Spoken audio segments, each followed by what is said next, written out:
Magandang hapon. Right now, nandito ako ngayon sa Mandaluyong kasi meron akong medical check-up bukas. Mag-undergo ako ng MRI sa aking prostate. So, wala kasi sa probinsya. Naka-schedule ako tomorrow by 5 p.m. sa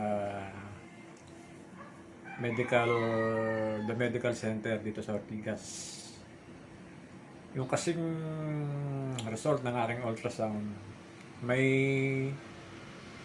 nakitang mass.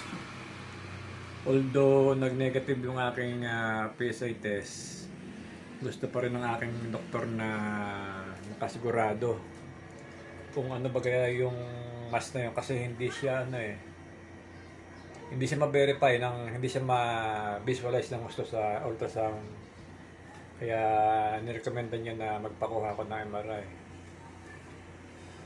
So, ang schedule ko ay 5 p.m. pero maraming procedure.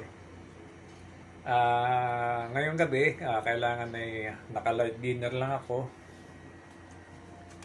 So, by 6 in the morning tomorrow, kailangan kong uminom ng 2 tableta na Dulcolax. Same thing, light breakfast din. By 11 p.m., 11 a.m., kailangan kong mag-insert ng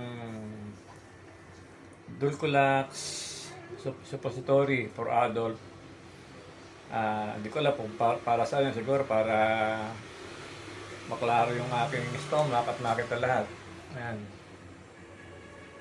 So, by 3 p.m., kailangan nandun na kami sa hospital.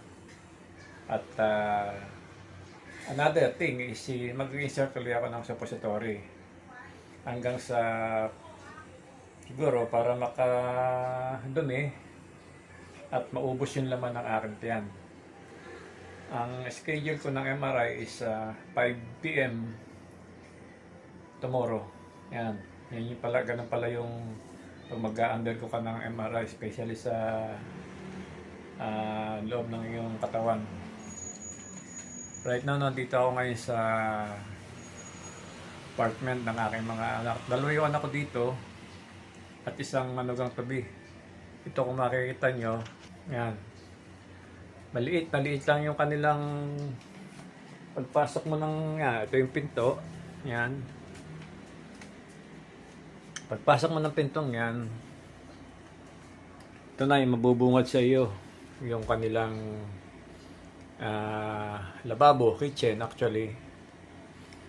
I think ito yung mga mga wala pang 5 square meter. Yan, no? Ito kanilang kainan, napakaliit. Yan. Although may balkonaya sa labas. Ito yung kwarto. Ito yung typical na kwarto. Yan. Dapat maliit. Yan, makita nyo. Tatlo sila rito. Yung bunso nasa taas. Tapos yung mag-asawa dito naman sa baba. So mamaya doon ako matutulog sa salas. Yan, no. Ito yung typical na paupahan dito sa NCR.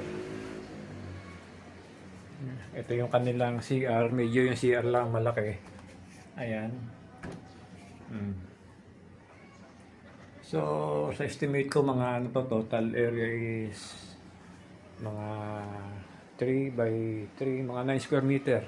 Something like that. Yan.